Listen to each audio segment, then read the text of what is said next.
Honestly guys, I have such a love-hate relationship with film gear. Of course, it's, always fun getting new stuff and shooting with a new camera or a new lens. But to be honest with you guys, over the years, I have grown to care way more about storytelling and script writing than I do about the new camera that just came out or a new cinema lens that I just got. But of course, that's not to say that film gear isn't extremely important, because in order to get certain shots or to achieve a certain look, the only way to do that is by having the right gear and knowing how to use it. And before I started this journey shooting my first film, there's been so much gear that I have picked up along the way and has really helped elevate my production.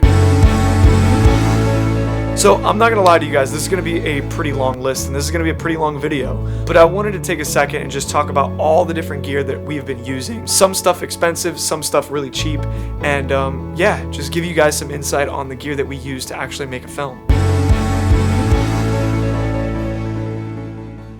So the first thing that we're going to talk about today is the camera, or should I say the cameras that I used to shoot this film with. On this production, we used my Ursa 12K, really out of necessity. That's the camera that I had, and that's the camera that I'm really comfortable with. So that's what we decided to shoot on. And that's what we shot so far, like 90% of this film with. Then we also shot a few scenes with the new Canon EOS C80, which is another great camera. Now, I'm not going to really take a deep dive into the specs of this camera. If you guys want to check that out, I'll leave a link right up here where I really break down this camera and why I think it's great. The next topic that I want to cover and go over is lenses. I have grown to understand that there is no one size fits all when it comes to lenses.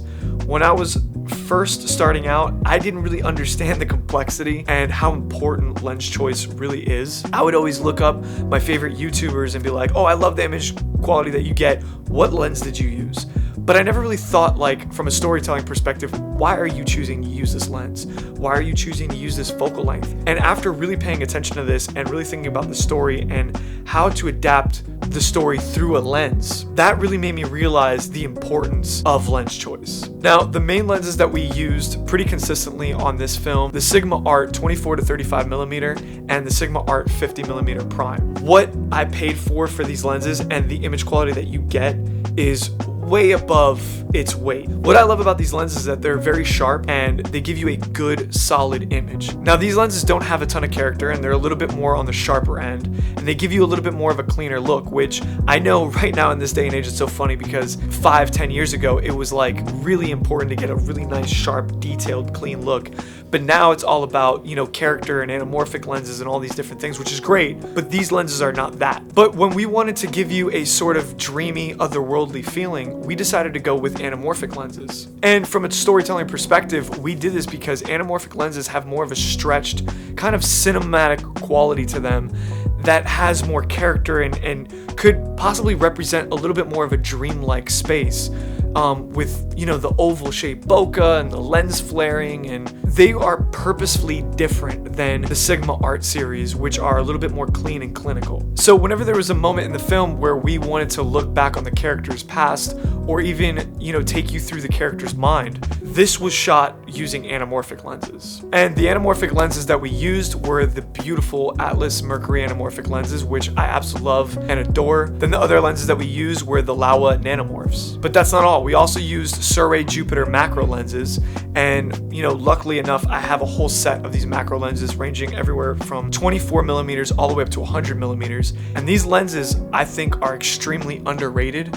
Number one, they give you a really sharp image, but also gives you a sense of character still. For a long time, I didn't really understand the value of a matte box. I also thought that, they were big and heavy and just overall annoying pieces of gear that you would have to set up, and then it would make your whole rig heavier and bulkier, and I never really used them because I was a lot of the times on documentary shoots where I was either running gun by myself, where I had a very small skeleton crew, when my DP Sherman kind of like changed my whole perspective on matte boxes. For those of you who don't know the functionality of a matte box, the main reason is to be able to insert things like filters, diopters, and even specialty filters.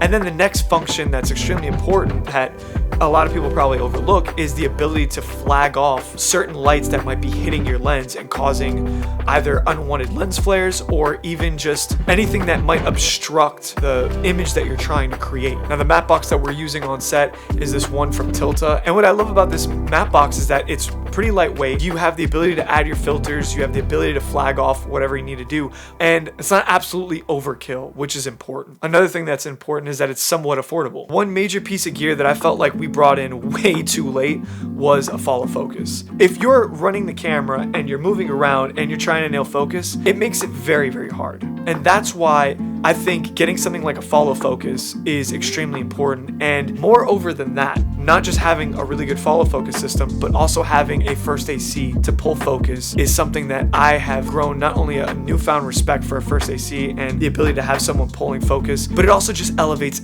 every shot that you get, because the last thing that you want is something that's out of focus, or even if you're trying to rack focus to the focus be all over, like, you don't want any of that stuff. So being able to have someone just dedicated to doing that is extremely important. Now for the focus, we got a Tilta Nano Nucleus M.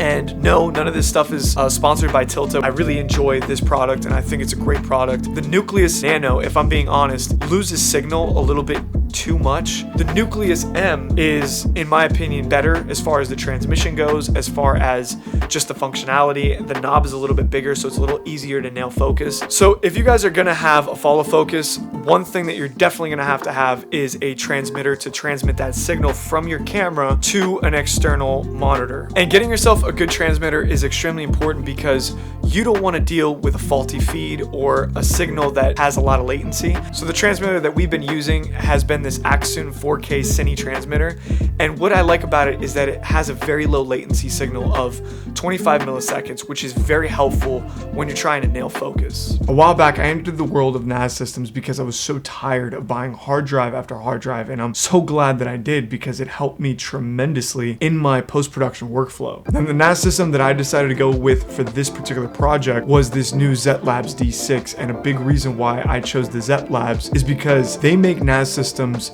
specifically for creators and filmmakers in mind. From the hardware of the product, offering everything a filmmaker would need, including 2 SD card readers, a 3.0 and 4.0 USB 3, Type C and Type A, as well as a TF 4.0. And on the back, of course, it has a couple of extra USB 2.0 slots and an HDMI, and then 2 Ethernet ports, a 10 gig and a 2.5 gig. For me, the one thing that was always intimidating was the process and the hurdle of figuring out how to store these files and what was the best RAID system and all of that. But to be honest with you guys, Zetlab has figured out a way to make this super easy, straightforward, and easy to understand. That way you could get up and running with your NAS system in honestly just a few minutes. Something that I really like about this Zetlab system in particular is the fact that it already comes in with this built-in AI software. You can literally type in the keywords into your search bar and find anything that you're looking for. So I'm gonna type in camera. It shows me tons of results that show a camera, or I'm gonna type in lens, and then it shows me a ton of different results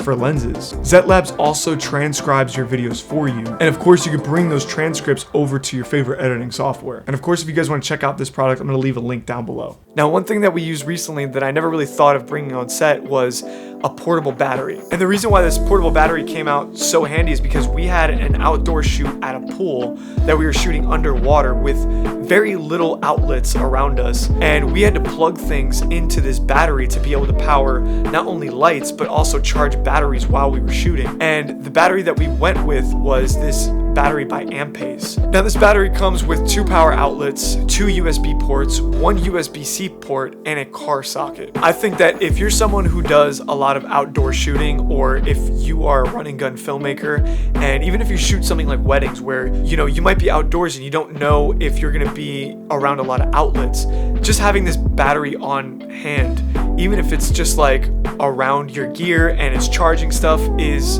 extremely beneficial. And right now you guys can get this battery.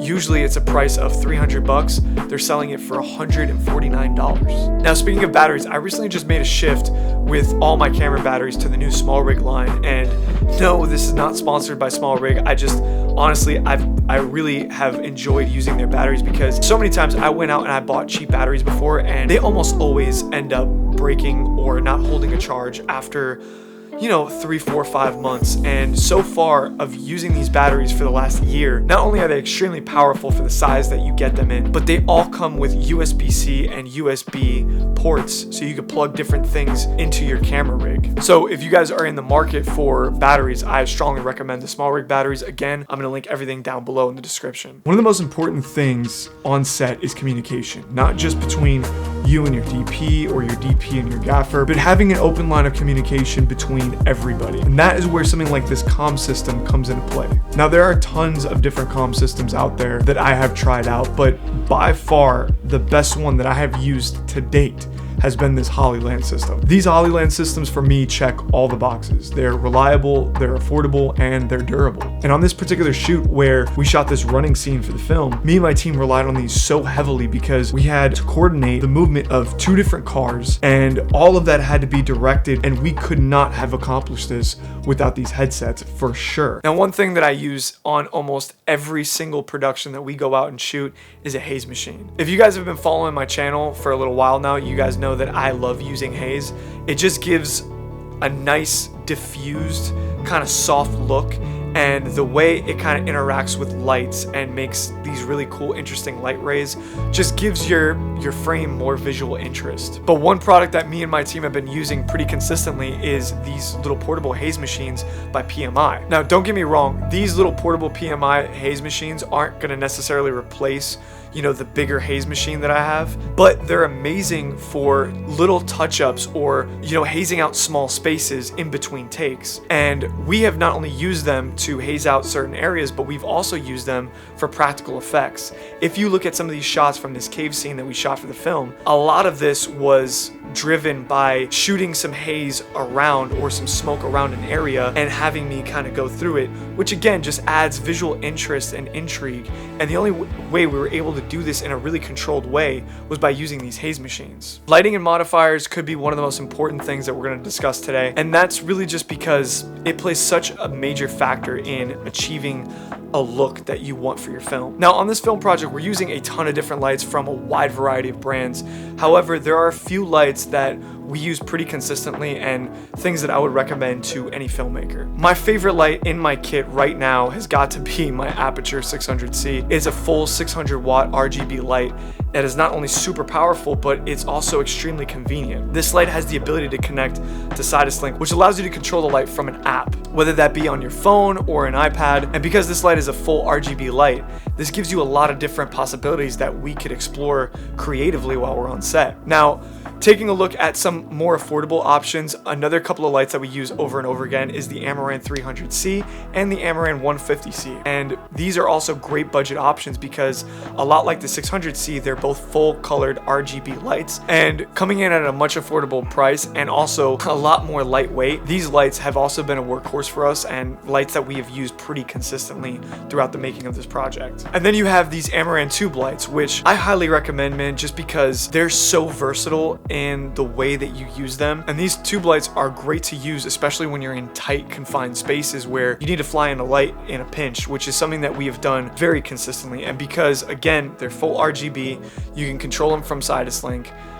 We've used them time and time again. And then you have the Aperture B7C light bulbs, which I use constantly. And I just love the fact that you could just throw these in a lighting fixture and completely control whatever color, temperature, or intensity that you want in a lamp or any kind of practical fixture. When it comes to modifiers, I definitely recommend getting yourself a few soft boxes at various different sizes because, you know, there's gonna be situations where you're gonna be in tighter spaces or bigger spaces where you could use a bigger soft box. I recommend, you know, the Aperture Light Dome 3. It's super easy to set up and super easy to use. Plus, it's a pretty big dome that gives you a nice big soft source. And then obviously, you know, you could get a smaller dome, and I think that anything from Aperture is great, but just getting yourself some soft boxes at different sizes is definitely going to help you guys. But one of the most important lighting modifiers that we have is the projector mounts. With the projector mount, you could create these slashes of light using the blades, which could create really interesting lighting effects, or you could really eliminate any kind of spillage with the light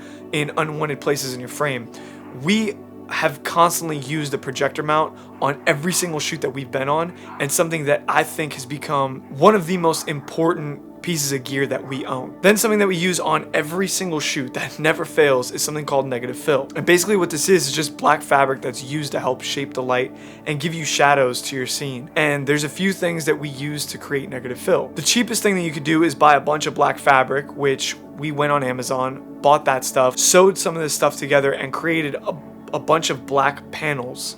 And what this is great for is, negging out windows or negging out certain walls, anything that just needs black fabric around to stop light from bouncing around. Then you have something called a floppy. Now, floppies could be framed out with black fabric, or they could be framed out with white fabric or muslin, whatever it is. But if you're using a negative fill floppy, you could attach this to a C-stand. And what's great about this is that you could hinge over one side of the floppy, so it creates like a 90-degree angle, which allows you to really help shape the light. And then the other thing that you could use is a V-flat, which we use a lot in studio because you could just fly this in, and just throwing this on one side of your subject quickly allows you to create that shadow, that contrasting look. Then on the opposite side of the spectrum, you have something like bounce boards or something called unbleached muslin, which we use a lot of because it just gives a nice natural bounce of light, especially if you shoot light into this and bounce it back into your subject like we have here in this shot. It just fills in some of the shadows on the face in a really nice, flattering way. Audio has got to be one of the most important things on this list. And there's just a few things that I want to go over that I think are really important to think about when you are buying gear, especially when you're trying to produce a film. So one little caveat here is that we have an on-set dedicated sound mixer, and basically he's in charge of capturing all the audio on set. And he's got a lot of really great gear that he has in his arsenal that he brings to set that allows us to capture really great audio recording. The first thing that we're going to talk about is his microphone. He uses a Sennheiser MKH14. It's a really high quality microphone that's a little bit on the pricier side, but in my opinion, in the grand scheme of things, I think that it captures really great audio.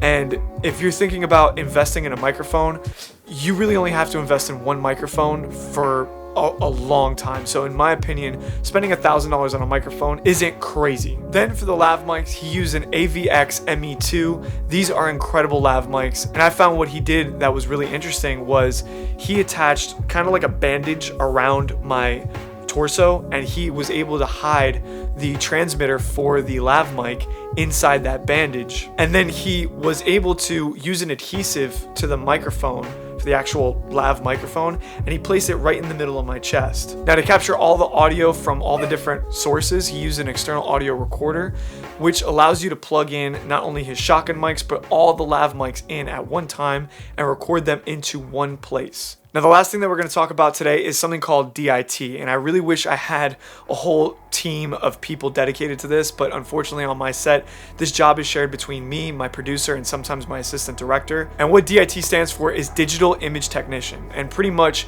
it's the person managing, storing, and replicating all the files on set. You guys have to imagine that when we are shooting big, expensive production days and we have all this different footage from several different SD cards, things could either A, get very confusing, or B, a drive fails and you don't have a backup, then you just lost everything you shot for that day. It is very important that you take that and you back that footage up ASAP, as well as organize and manage all of those files so you could quickly look at dailies and you could quickly go through what you shot on set. For those of you who made it to the end of the video, congratulations. It was a long one, but I think a pretty important one, as we went through all the different gear that I use time and time again, not on just one or two shoots, but on every single shoot I use this gear. So I want to thank you guys for stopping and hanging out. Don't forget that I left all the links to all of this stuff down below. My dog is tripping out. She wants me to play with her.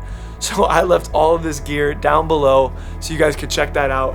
And I want to thank you guys so much for stopping and hanging out. My name is Alex Zarfati, and I will see you guys next week.